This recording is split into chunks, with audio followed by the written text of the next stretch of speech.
The long and short of it written by Bobbles. Chapter 19. Nocturnal Pike was faced with a tough choice. Tonight was poker night. She hadn't missed poker night in 3 years.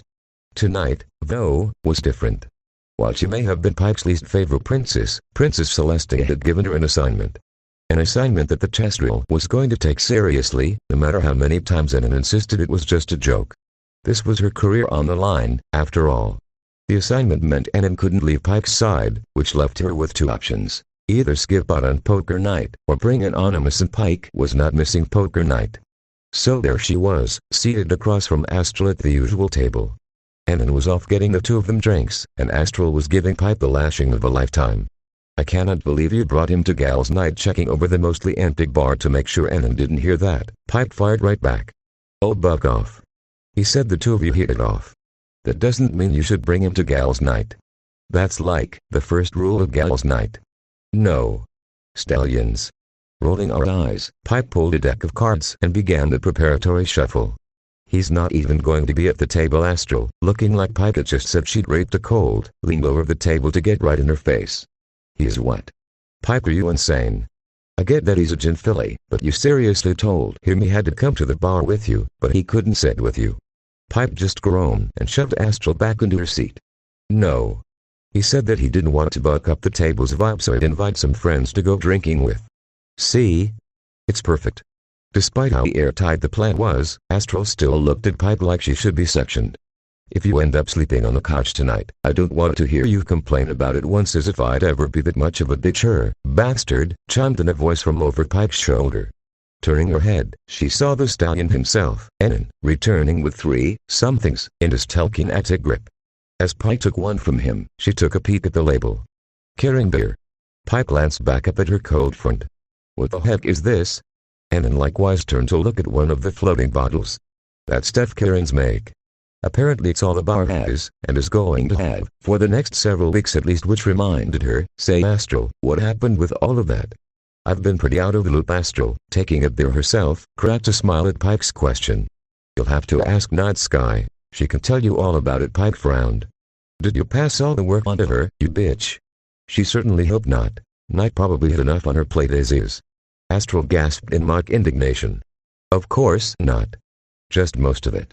I'm a slacker, not a sadist." Suddenly, something directed her attention to something behind Pike's head. "Oh." Speaking of, turning around in her chair, Pike saw what caught Astral's attention: the arrival of Night Sky. Enon, seeing Night's arrival as well, decided to take his leave. "And that's my cue." Giving his filly friend a quick peck on the cheek, Enon whispered in her ear, "Clean these bitches out." Returning his peck, Pike replied in kind, "You bet your sweet flank I will." It had taken Anonymous the eunuch a while, but he'd found himself the perfect table. It was a semicircular booth situated in a corner of the bar that should be relatively conducive to conversation, while also being within eyesight of Pike's table. So, settling in, he prepared for the wait until Silken and Cut showed up. Which thankfully, was not very long. He'd only been there a few minutes before the first of his two friends, Cut and Paste, walked in the front door tailed by someone who looked suspiciously a lot like her, except she was a bat. A bat that was busy making her way over to Pike's table, while Cut made her way over to his. She did mention at one point she had a sister in the guard. It's a small world, he supposed. Waving her down, it didn't take long for Enon's co-worker to make her way over to him. "Hey Anonymous, hey Cut. Come on, have a seat. I hope you like beer." She chuckled nervously as she slid in across from him. "I've never had it," he smirked. "Well, that's all they got." Gesturing over toward Pike's poker table, Enon pointed out Cut's batty doppelganger. "Is that your sister over there?" "Yeah, she's here to play poker with her squad." "Why?" "My filly friend is her boss." Cut inhaled sharply, shocked at this revelation. "Your filly friend is Nocturnal Pike. The stallionizer." "A stallionizer? Pike's not a stallionizer." Or, he supposed, she wasn't anymore. But, she had been neck-deep in that whole macho male lifestyle before she met him. The very same, judging by the Earth Pony's shocked expression. Cut seemed somewhat distressed at this revelation. It seemed her sister's description of the mare had left quite an impression. Cut glanced at their table. "Wait, why aren't you over there sitting with her then?" "Well, I'm technically not allowed to leave her sight, on account of the whole I broke into the castle thing, and I neither wanted to crash her poker game nor keep her from it. So, here we are." At the mention of what probably should have counted as a felony, Cut's face lit up. Oh yeah. I edited your article today in Anonymous. It was really good. Considering all he'd gone through to write it, he would hope so. Thanks, cut. Think it'll make the front page? Her smile got brighter. Considering Celestia still hasn't released an official statement. Absolutely Nocturnal Pipe turned her attention away from Enon and the chubby mare he was sitting with, and focused on what mattered right now, the table. The other two players for the evening had, at that point, arrived. It was time to begin. Tonight's game is Appaloosa Hold'em with Knight and Astral to Pipe's left, followed by Cloak and Rookie on her right. She started dealing the cards. Passing the first card directly to her left, Tonight, Pike saw that she'd fixed her with a scathing glare. You know, Pike, I'm a little offended. Continuing to look at her, Pike passed the next card to Astral. Why is that? We've been friends for so long, yet you wouldn't even let me in on the fact you've gotten a serious cold front. The card she was going to pass to Cloak fell limply out of her hoof. Oh, but it seemed her secret was out. Astral was already fess-having, while Cloak was cheering triumphantly. Huh. I knew it. She cried. Really? Replied Knight. You knew? Well, it was either that, or Sarge had been replaced with a fiddling shapeshifter. Pipe picked up the dropped card and passed it to Cloak, tactically ignoring her statement. How'd you find out, Knight? Say Poulcher, of all ponies, told me. Said Celestia gave you some time off with your cold front after the Kirin disaster. At the mention of the Kirin, all the other mares burst out laughing. Knight shook her head. Oh Nair, what a mess. Astral, having pulled the hoop from her face, turned Pipe's way. Hey, you got to see Sparkle blow up, right? How was that? It was pretty terrifying if Pipe was being honest. But she was not going to be honest. It was hilarious. I thought she was going to catch fire too. That got another laugh out of the gathered mares, one that Pike, weakly, participated in that time. On air, piped up Rookie, you got to see that and skip out on the fallout. You're one lucky bitch. Sarge passing the last of the whole cards out, Pipe began flipping the community cards. So how exactly did that all turn out? This time, Night Sky was the one to fess have. An absolute nightmare. They're still renegotiating flipping the third and final community card. The game began. HMMMM a 6, a 3, and a Jill. While Pike held a prince and a 3. Let's see how long I can write this pair of 3s. Knight, being the one sitting to her left, opened boldly by tossing in 5 bits. I was starting to suspect the princesses would give up and send them back, but apparently the Kirin are as desperate as their angry Fennon's interview notes were any indication. They had no idea. Astral, having taken a sip from her Kirin beer, called Knight's bet. I heard that part of the renegotiation is why all we've got to drink are these. Something about supporting Kirin-owned enterprises to show solidarity amongst tribes. Cloak, keeping a close eye on every pony's expressions, called as well. How are those, by the way? Astral took another, longer sip of the beer and smacked her lips. Tastes like Brett. Suddenly reminded that she too had a beer, Pipe took a sip herself while Rookie folded. Huh, it does taste like Brett. Cloak glanced Rookie's way. Come on Rook, already folding. Throwing down her 10 and 2, Rookie shrugged. Just got a bad hoop. Calling Knight's bet, Pipe flicked the next card. A 7. She doubted she could win on a pair of 3s, but maybe she could bluff her way through. Or maybe not. Knight definitely hit something. She just bet a whopping 10 bits. Did you hear though? Celestia's making Sparkle do some sensitivity training. A loud set from Cloak pulled the table's attention over to her. Sparkle's not the only one. Astral had the world's largest manure-eating grin as she called Knight's bet. Oh, you too, Cloak? Let me guess, was it the manifesto? Cloak, in a rare moment of anger, slammed her hoods on the table, unintentionally revealing her prince and ace. It's not a manifesto. Meanwhile Knight, Astral, and Pike all burst out laughing, while Rookie just looked around in confusion. After a few minutes of laughing so hard it puts tears in Pike's eyes, Rookie elbowed her. Oh, Sarge. What manifesto? Calming our laughter just enough, Pike managed to get her query out. What did you call it, Cloak? Industrial society and its future. No, piped up Knight, that wouldn't have done it. Must have been one of the times you gave your opinions on Griffinston. Cloak, having noticed she'd revealed her cards, angrily stood up. Fold. I'm getting a drink. Rookie eagerly joined in. Oh, me too. As the two of them marched off, that made it Pike's bet. Time to bluff. I raise you 5 more bigs. The two remaining at the table hooted and dawed. Knight smirked. Playin' teetsy tonight, are we?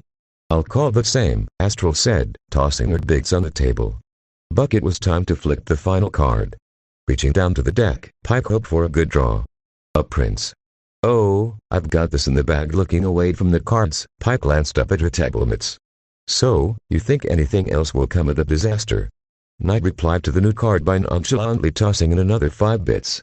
Probably another week of negotiations at least. Astral, after taking another look at her cards, did the same. I heard the Crown's heffing that built for a bunch of Caring to move straight here, and we're going to be building a new train line that goes up the mountain to Caring Grove. Considering what Pike had, she felt pretty confident, flipping the bet again. Tossing in 10 bits, she shook her head. I hope Celestia takes it out of Sparkle's allowance. Knight, taking a look at Pike's bet and the mare herself, smiled. You're bluffing. I raised to 15. Astral, taking another look at her cards, turned her head up and sighed. I fold, and then there were 2. If it wasn't for the prince sitting on the table, Pike would be feeling a lot less cocky. As things stood though, Pike met Knight's gaze with a smile of her own. I call adding another 5 bits to the pile. She waited to see what Knight's guy would do. It's only the first hoof. I'll stay. Glancing at her personal bid pile, Pike tapped the table to stay as well, signaling the end of betting. Knight looked her way. All right, Pike. Let's see those cards. Dropping them on the table, she savored the sight of Knight's smile falling off her face.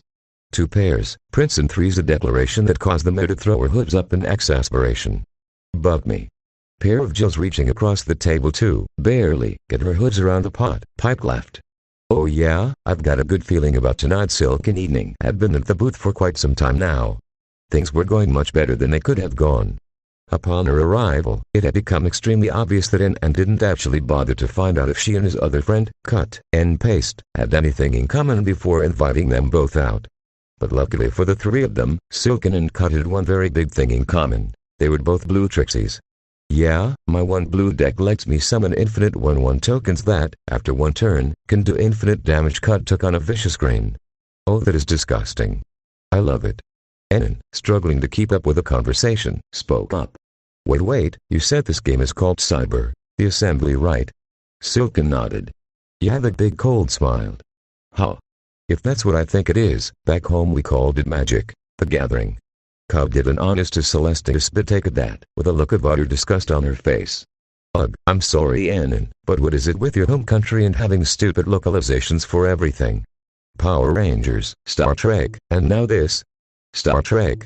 Silken had to ask. What the heck is a Star Trek?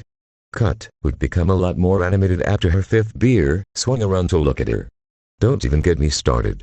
For some reason, his home decided to make C-Trop take place in space. The EUS Enterprise is a spaceship. But no way. That's not real yet, and cut in. Minus some name and gender changes, it's the exact same show but in space. Cut through upper hooves. Unbelievable. Annan, after taking a generous swig from his bottle, spoke up again.